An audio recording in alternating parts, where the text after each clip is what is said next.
Hello friends, welcome to mission classes.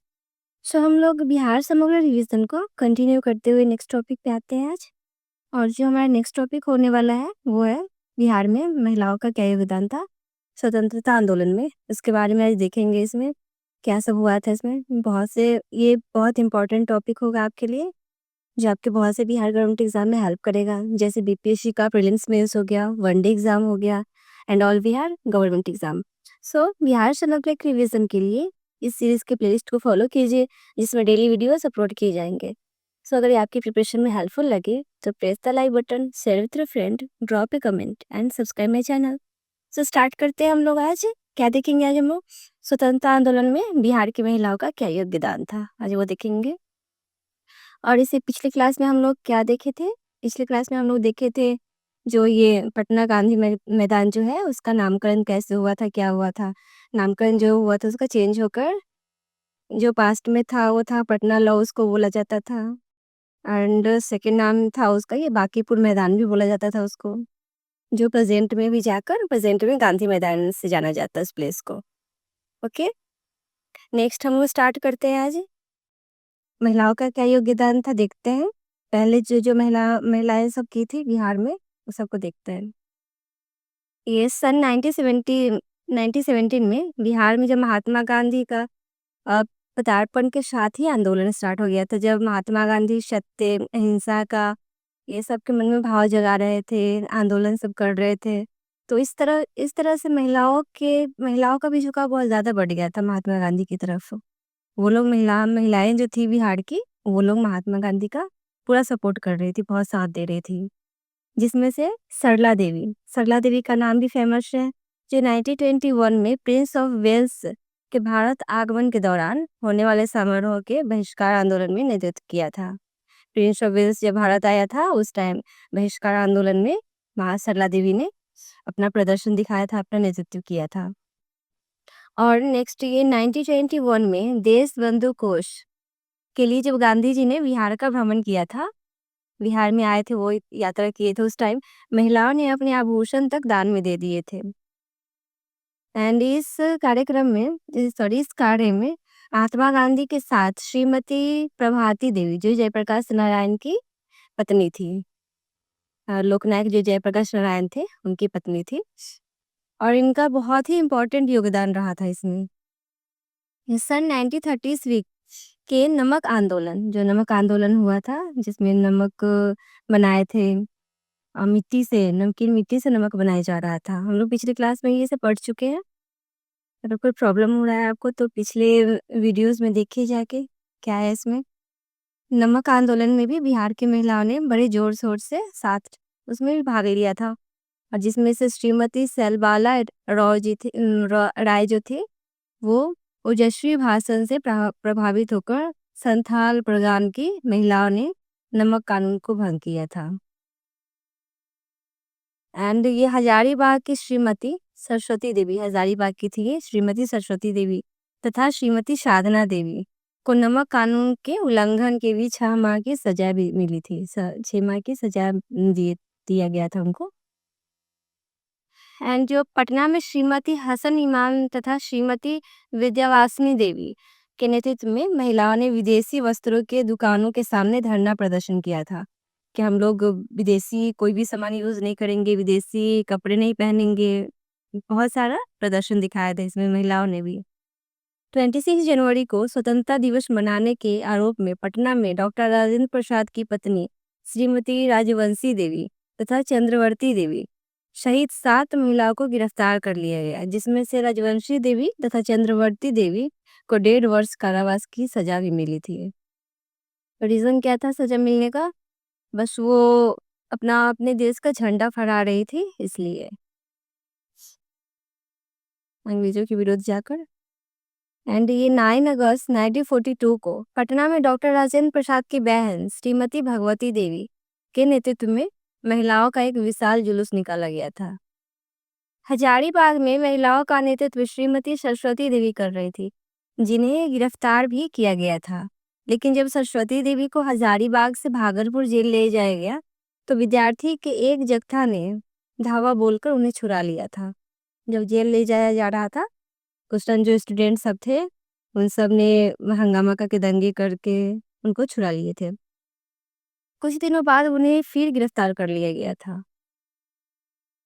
And Chhapra में 19 अगस्त 1942 को हुई एक विशाल जनसभा की अध्यक्षता जो थी शांति देवी ने की थी। छपरा जिले के दिघवारा प्रखंड में पर तिरंगा झंडा फहराने के आरोप में मलखाचक के स्वर्गीय राम विनोद सिंह की दो पुत्री शारदा और सरस्वती को 14 और 11 वर्ष की थी उनको सजा दी गई थी। 14 और 11 वर्ष की सजा मिली थी। ओके। संथाल परगना के हरिहर मिर्धा की पत्नी विरजी देवी को पुलिस ने हत्या कर दी। विरजी देवी की जो पुलिस थे उन्होंने हत्या कर दिया विरजी देवी का। गया जिले की प्यारी देवी को भी पुलिस ने गिरफ्तार कर लिया। और वैशाली की श्रीमती विंदा देवी और शहीद फुलेना प्रसाद की पत्नी तारा देवी जो मुजफ्फरपुर की कौन थी भवानी मेहरोत्रा और भागलपुर की राम स्वरूप देवी, कुमारी धरुती देवी, जीरिया देवी, मुंगेर की संप्रताया देवी और शाहाबाद की फुई कुमारी एंड पटना की सुधा कुमारी शर्मा। इतने सारी जो महिलाएं थी उन्होंने स्वतंत्रता संग्राम में अद्वितीय योगदान दिए थे। 1942 के भारत छोड़ो आंदोलन के दौरान अनेक महिलाएं पुलिस की गोली से शहीद हुई थी, जिनमें से प्रमुख जो मेन नाम था वो है छोड़ामारा गांव की श्रीमती विराजी निधि आइन, शाहाबाद गांव की लसाड़ी के शिव गोपाल सुधा की पत्नी अकेली देवी, मुंगेर की रोहिया गांव की कुमारी धरुती देवी। ये सब थी प्रमुख मेन। बिहार भ्रमण पर आने वाले विदेशी यात्री कौन कौन थे वो देखते हैं जो बिहार भ्रमण के लिए आए थे। मेगास्थनीज 350 से 290 ईसा पूर्व यह बिहार आने वाला प्रथम विदेशी यूनानी यात्री था जो यूनानी राजा सर्कुलस का राजदूत था। सर्कुलस का गवर्नर था ये मेगास्थनीज। गवर्नर बनकर चंद्रगुप्त मौर्य के दरबार में करीब 14 वर्ष तक रहा जो दोनों के बीच मैत्री एवं संधि कराने में अहम भूमिका निभाया था। ओके। मेगास्थनीज ने अपनी पुस्तक इंडिका, मेगास्थनीज का पुस्तक कौन है बुक क्या है इंडिका, बहुत फेमस है ये और एग्जाम के लिए मोस्ट इम्पोर्टेंट है। पाटलिपुत्र नगर और उसके प्रशासन की विस्तृत चर्चा की गई है इसमें। उसके अनुसार भारत में अकाल नहीं पड़ता था और उस समय दास प्रथा प्रचलित नहीं था। अपनी पुस्तक इंडिका में उसने पाटलिपुत्रा को पोलीब्रोथा या पालीब्रोथा कहा था। पाटलिपुत्रा को क्या बोला था पोलीब्रोथा या पालीब्रोथा। इसके अनुसार पाटलिपुत्रा नगर भारत का सबसे बड़ा एक भव्य नगर था जो 80 स्टेडियम 9.5 मील लंबा और 15 स्टेडियम 6.65 मील चौड़ा था। यह सूसा और एक बताना के नगरों से भी सुंदर था। पाटलिपुत्र नगर गंगा और सोन नदी के संगम पर स्थित था। इसके अनुसार इसकी सुरक्षा के लिए एक गहरी खाई जिसकी चौड़ाई 600 फीट और गहराई 45 फीट थी और एक सुरक्षात्मक दीवार भी थी जिसमें 65 दरवाजे और 570 मीनार थे। ये सब कौन बोल रहा है, ये सब किसने अपनी बुक में लिखा? मेगास्थनीज की इंडिका बुक से ये सब लिया गया है। जब वो घूमने आया उसको इस तरह का दृश्य दिखा था पटना का। नगर प्रशासन एक 30 सदस्यीय बोर्ड द्वारा संचालित होता था। बोर्ड के सदस्य ने बोर्ड के सदस्य को एस्ट्रोनोमाई कहा जाता था। ये सारी बातें वो बता रहा है अपनी बुक में मेगास्थनीज। और सेकेंड आया था डायमेकस जो सीरिया का था। यह सीरिया नरेश एंटियोकस का राजदूत बनकर बिंदुसार के दरबार में आया था। एंटियोकस का राजदूत बनकर बिंदुसार के दरबार में आया था और मेगास्थनीज चंद्रगुप्त के दरबार में जो इसका पिता था बिंदुसार का। और उसके बेटे के दरबार में कौन आया? एंटियोकस के दरबार में आया। इससे मेगास्थनीज का उत्तराधिकारी भी माना जाता था। डायमेकस द्वारा लिखा गया कोई वृत्तांत उपलब्ध नहीं है। यद्यपि परिवर्तित क्लासिक लेखक स्ट्रैबो 65 ईसा पूर्व से 10 ईसा पूर्व ने इस बात का उल्लेख किया है कि डाइमेकस ने पाटलिपुत्र और भारत के बारे में एक वृत्तांत लिखा था। तत्समय पाटलिपुत्र में उसके निवास से पता चलता है कि हिंदू यूनानी शासकों से मैत्रीपूर्ण संबंध इस काल में भी रहे थे, मतलब फ्रेंडशिप टाइप का रिलेशनशिप था। ओके। और ये जो नेक्स्ट आया था वो फरहान। फरहान एक चीनी यात्री था जो गुप्त सम्राट चंद्रगुप्त द्वितीय जो चंद्रगुप्त द्वितीय विक्रमादित्य थे उसके काल में आया था। कब आया था? 399 ईस्वी में। बौद्ध ग्रंथों की खोज के सिलसिले में भारत आया और 411 ईस्वी तक यहाँ रहा था। बौद्ध ग्रंथों की खोज के लिए आया था ये फरहान जो था, चीनी यात्री, चीन का। फरहान का जन्म चीन के वियांग नामक स्थान पर हुआ था। भारत में अनेक नगरों की यात्रा के क्रम में वह राजगीर, नालंदा, गया और बाद में वैशाली और पाटलिपुत्रा भी आया था। वह भारत का लगभग 12 वर्षों तक रहा था। भारत में लगभग 12 वर्षों तक रहा था। फरहान के अनुसार मगध एक समृद्ध राज्य था। यहाँ उसने ब्राह्मणों की रथ यात्रा देखी जिसमें देव प्रतिमाएं को सुजित रथों पर रखकर निकाला गया था। देवी देवता की जो मूर्ति सब थी उसको रथ पे रख के निकाला जाता था, घुमाया जाता था। हाँ, ये फरहान बता रहा है, वो अपने दृश्य से बता रहा है कि ऐसा था। और हर साल के दूसरे महीने की 8वीं तारीख को बुद्ध और बौद्ध शतुओं की शोभा यात्रा 20 रथों में सजकर निकाली जाती थी। फरहान नालंदा और राजगीर भी गया जहां उसने गृद्धकूट पर्वत जो बुद्ध का प्रिय वास था, वहां दर्शन किया था फरहान। नेक्स्ट आया कौन? हिंसांग। अब हिंसांग क्या बता रहा है हमारे बिहार के बारे में देखते हैं। हिंसन भी एक चीनी यात्री था जो हर्षवर्धन के समय 629 ईसा पूर्व में भारत आया था। सॉरी, ईस्वी में भारत आया था 629 ईस्वी में। वह लगभग 15 वर्षों तक भारत में रहा था। हिंसांग ने अपनी यात्रा वित्तांत सीयू की नामक, ये सीयू की उसका बुक है, उसके माध्यम से बताया है। इसमें उसके माध्यम से उसका नजरिया क्या था और बिहार कैसा था वो बता रहा है। हिंसांग को यात्रियों का राजकुमार, नीति का पंडित और वर्तमान साइक्य मुनि भी कहा जाता था। ओके। साइक्य मुनि भी कहा जाता था उसको। किसको? हिंसांग को। हिंसांग भारत में नालंदा विश्वविद्यालय में पढ़ने और बौद्ध ग्रंथ संग्रह करने के उद्देश्य से आया था। वो अपना पढ़ाई करने के लिए नालंदा विश्वविद्यालय में और बौद्ध ग्रंथ का संग्रह करने के लिए, उसके बारे में देखने के लिए, समझने के लिए आया था यहाँ के। हिंसांग द्वारा नालंदा विश्वविद्यालय में 6 वर्ष तक अध्ययन किया। हिंसांग ने 6 वर्ष तक अध्ययन किया था, इसमें पढ़ाई किया था। हिंसांग के अनुसार नालंदा भारत में उच्च शिक्षा का प्रमुख केंद्र था। भारत का सबसे बड़ा केंद्र था नालंदा विश्वविद्यालय। विदेशों से भी विद्यार्थी आते थे यहाँ पढ़ने के लिए। उस समय यहाँ 8,500 छात्र और 1,500 से भी अधिक आचार्य थे, जो शिक्षक टीचर सब थे वो थे। यहाँ धर्म, व्याकरण, तंत्रशास्त्र, विज्ञान और चिकित्सा की शिक्षा दी जाती थी। इसके अनुसार शहर में महायान और हीनयान संप्रदाय के दो भव्य बौद्ध विहार थे। पहला कौन था? महायान, दूसरा हीनयान, जिनमें से 600 से 700 भिक्षु रहते थे। इस समय इसमें 600 से 700 भिक्षु रहते थे। हिंसांग के अनुसार उस समय पाटलिपुत्र अपनी भव्यता खो चुका था और कन्नौज अपने उत्कर्ष पर था।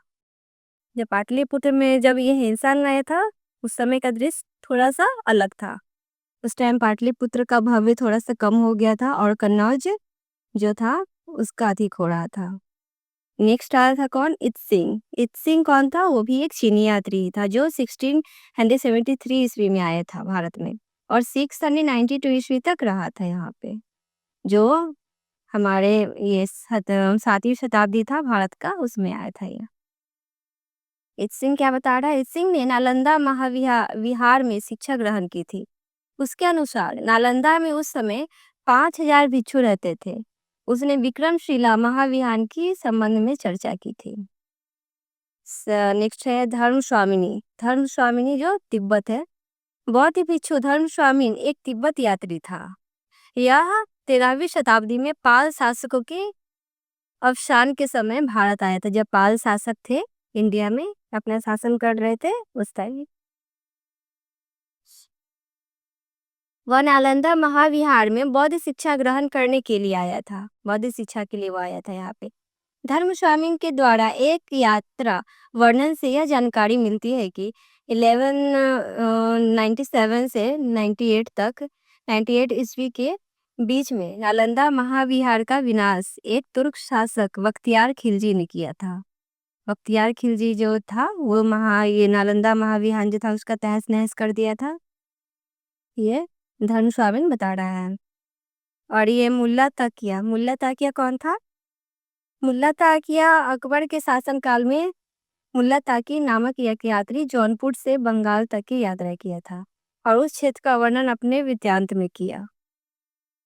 इसके विवरण में खासकर दरभंगा क्षेत्र के संबंध में विस्तृत चर्चा मिली है। खासकर दरभंगा क्षेत्र के बारे में ज्यादा बताया था। अब्दुल लतीफ जो ईरान का था, मध्यकाल भारत में अकबर के शासन काल में बिहार आने वाला यात्री था। ये उसने गंगा नदी मार्ग से आगरा से राजमहल तक यात्रा किया था। गंगा से यात्रा किया था वो आगरा के राजमहल तक। मोहम्मद सादिक जो ईरान का ही यात्री था। यह जहांगीर के शासन काल में भारत आया था, जो 619 ईस्वी से 20 ईस्वी में जब उसके पिता पटना में दीवान खाली शाह के पद पर नियुक्त थे, तब वह उसने उनके साथ पटना वहां आया था। 4 वर्ष तक रहा भी था। कौन? मोहम्मद सादिक। उसके पापा का कौन थे? दीवान खाली शाह के पद पर नियुक्त थे। इसके वृत्तांत का नाम सूबे सादिकी है, जो इसने सूबे सादिकी में बताया है बिहार के बारे में। ओके, नेक्स्ट है मुल्ला बहबहानी। मुल्ला बहबहानी कौन था? यह एक ईरानी था, धर्मचार्य था। इसका ईरानी धर्मचार्य का था, जिसने बिहार के कई बार यात्रा किया और बाद में पटना में ही बस गया। ये मुल्ला बहबहानी जो है बाद में पटना में ही बस गया था। नेक्स्ट है रॉफ फिंच। रॉफ फिंच एक अंग्रेजी यात्री था। इसने 585 से 87 ईस्वी के मध्य मुगल काल अकबर के शासनकाल में भारत का भ्रमण किया था। उसी समय वह बिहार आया था। रॉल्फ फिंच के अनुसार पटना के लोग जमीन खोदकर सोने की खोज करते थे तथा यहाँ के निवासियों में अंधकारपूर्ण आचरण विद्यमान था। ये यहाँ का विशेषता बता रहा था कि यहाँ के जो लोग थे पटना के, वो जमीन खोदकर सोना खोजते थे, वहां से सोना निकालते थे और यहाँ का आचरण बहुत अच्छा था, विद्यमान था, बहुत अच्छे आचरण के था यहाँ के। नेक्स्ट जो था वो पीटर मुंडी था। पीटर मुंडी कौन था? पीटर मुंडी एक अंग्रेजी यात्री और व्यापारी था, जो 632 ईस्वी में शाहजहां के काल में पटना आया था। ओके, नेक्स्ट था मैनरिक। मैनरिक एक हॉलैंड का यात्री था। हॉलैंड का यात्री था और यह 17वीं शताब्दी के पूर्वार्ध मतलब स्टार्टिंग में 1612 ईस्वी में शाहजहां के काल में भारत आया था। इसने विशेष प्रकार की कश्तियों में मयूरपंखी का वर्णन किया था। मयूरपंखी का वर्णन किया है। नेक्स्ट था जॉन ट्रेवलियर। जॉन ट्रेवलियर कौन था? यह एक फ्रांसीसी यात्री था, जो लगभग 665 से 66 ईस्वी तक औरंगजेब के शासनकाल में पटना आया था। इसने पटना में हॉलैंड निवासियों द्वारा सोरों के व्यापार की चर्चा की थी। सोरों का जो व्यापार था उसका चर्चा किया था। नेक्स्ट कौन था? मनुची एक इटालियन यात्री था, इटली का था, जो 17वीं शताब्दी के मध्य में शाहजहां के काल में पटना आया था। इसके अनुसार उस समय पटना की जनसंख्या लगभग 2 लाख थी। इसके अनुसार जब ये देखा था आया था। बिशप हीवर एक अंग्रेजी पदारी था, जो 1824 ईस्वी में गंगा नदी मार्ग से पूर्वी भारत की यात्रा करते हुए बिहार के अनेक नगरों से गुजरा था। ओके, और जॉन मार्शल ब्रितानी, यह अंग्रेजी यात्री और औरंगजेब के शासनकाल में भारत आया था। यह एक चिकित्सक था। जॉन मार्शल एक डॉक्टर था। इसने पटना नगर की बनावट, रहन सहन इत्यादि की चर्चा की थी। ओके, देखिए हम लोग जो आए थे वो लोग हमारे बिहार के बारे में क्या-क्या बोले, क्या-क्या उनके विचार थे। अब देखते हैं बिहार का नामकरण और राज्य गठन का सफरनामा। स्टार्ट करते हैं। क्या सफर था इसका? बिहार के नामकरण और राज्य गठन का। ओके, देखते हैं। सॉरी। इस क्षेत्र में जो बिहार का क्षेत्र था, उसमें अनेक बौद्ध विहारों की देखकर संभवतः 12वीं-13वीं सदी में तुर्क मुसलमान शासकों ने इस प्रदेश का नाम विहार प्रदेश रखा था। विहार किसने रखा था? तुर्क मुसलमान सब ने, जो आगे चलकर बिहार कहलाया। बिहार शब्द सर्वप्रथम मिन्हास उस सिराज द्वार 13वीं शताब्दी से ये सन 1203 ईस्वी के लगभग में रचित, जो उस टाइम रचा गया था, तब काते नाशीरी में युक्त था ये। समझ में आया? ये तुर्क मुसलमान था, उसने ही बिहार का नाम विहार रखा था, और जिसका मतलब ये है 13वीं शताब्दी में ही आया था ये, उसी टाइम इसका नाम बिहार रचा था। और विद्यापति रचित कीर्तिलता जो 1390 ईस्वी में बिहार शब्द का उल्लेख मिला था। कहाँ से मिला था बिहार शब्द का उल्लेख? कीर्तिलता से। औरंगजेब की मृत्यु के बाद 18वीं शताब्दी में यह क्षेत्र बंगाल के नवाब के अधीन आ गया था। 1733 में बंगाल के नवाब सुजाउद्दीन ने बिहार को बंगाल सूबे का हिस्सा बना लिया था। बिहार और बंगाल एक हो गया था 1733 ईस्वी में। 1773 ईस्वी के रेगुलेटिंग एक्ट द्वारा बिहार के लिए प्रांतीय सभा का गठन किया गया था। 1865 ईस्वी में पटना और गया जिले को अलग अलग संगठित कर दिया गया। अलग अलग उन दोनों को कर दिया गया था, पटना और गया को। डॉक्टर सच्चिदानंद सिन्हा, महेश नारायण, नंद किशोर लाल तथा श्री कृष्ण सहाय, इन चारों ने मिलकर जनवरी 1894 में पटना से बिहार टाइम्स और बिहारी समाचार पत्र निकालना प्रारंभ कर दिया था, स्टार्ट कर दिया था। ओके। महेश नारायण के संपादन में प्रकाशित इन समाचार पत्र के माध्यम से बिहार पृथक्करण का आंदोलन जोर पकड़ने लगा था। 906 ईस्वी में राजेंद्र बाबू, जो उन दिनों कलकत्ता के बिहारी क्लब में मंत्री थे, हमने डॉक्टर सच्चिदानंद सिन्हा, श्री महेश नारायण तथा अन्य नेताओं से विचार विमर्श कर पश्चात पटना में एक विशाल बिहारी छात्र सम्मेलन करवाया था, जिसमें छात्रों की एक स्थायी समिति बनाई गई थी। इसमें बिहार पृथक्करण आंदोलन को प्राप्त बल मिला था। 908 ईस्वी में बिहार प्रादेशिक सम्मेलन का पहला अधिवेशन पटना में हुआ था। इस अधिवेशन में मोहम्मद फरुखुद्दीन ने बिहार को बंगाल से पृथक कर एक नए प्रांत के रूप में संगठित करने का प्रस्ताव रखा था, जिसमें सर्वसम्मति से स्वीकार किया गया था। किसने प्रस्ताव दिया था कि बिहार से बंगाल को अलग किया जाए? ये मोहम्मद फरुखुद्दीन, जिसका प्रस्ताव स्वीकार भी किया गया था। ओके। 908 ईस्वी में ही नवाब सरफराज हुसैन खां की अध्यक्षता में आयोजित सभा में बिहार प्रदेश कांग्रेस कमेटी का गठन हुआ। तत्पुरांत हसन इमाम बिहार प्रदेश कांग्रेस कमेटी के पहले अध्यक्ष बने थे। हसन इमाम पहला अध्यक्ष बने थे। 909 ईस्वी में बिहार प्रादेशिक सम्मेलन का दूसरा अधिवेशन भागलपुर में संपन्न हुआ था। इसमें भी बिहार को अलग करने की जोरदार मांग की गई थी।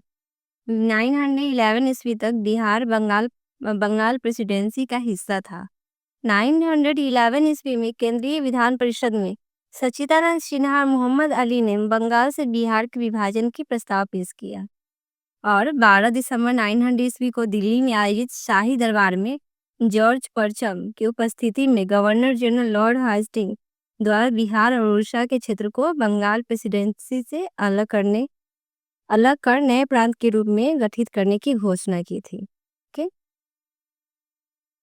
इस घोषणा के अनुसार 1 अप्रैल 1912 ईस्वी को बंगाल से 3,50,00,000 जनसंख्या के साथ 3,29,584 वर्ग किलोमीटर क्षेत्र को अलग कर बिहार और उड़ीसा सहित एक नए प्रांत का गठन किया गया था।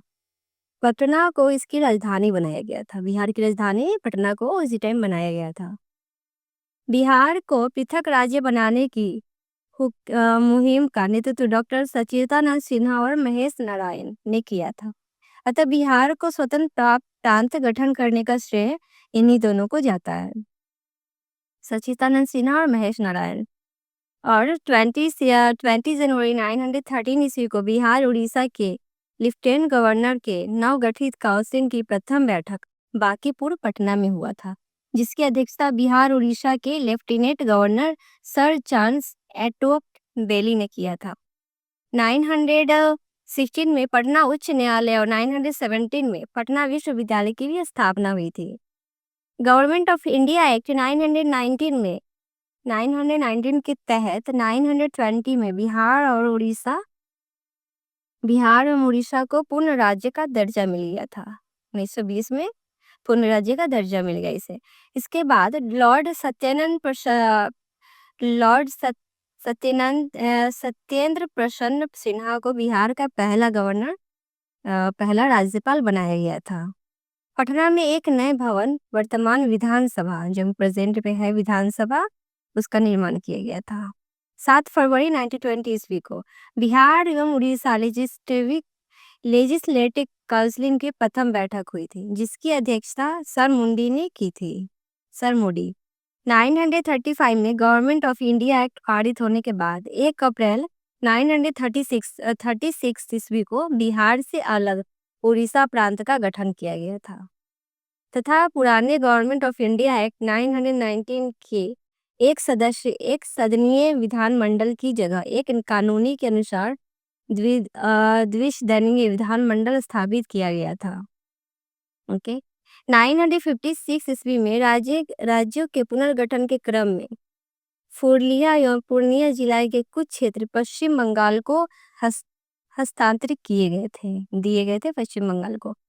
और 5 नवंबर 2000 को बिहार से दक्षिण भाग 18 जिलों को अलग करके झारखंड नामक एक नवीन राज्य का गठन हुआ है। इस विभाजन से पूर्व बिहार में 13 प्रमंडल, 55 जिले, 54 लोकसभा, 324 विधानसभा सीटें, जो विभाजन के पश्चात बिहार में 9 प्रमंडल, 37 जिले, 14 लोकसभा एवं 243 विधानसभा सीटें रह गए हैं, बचे इतना।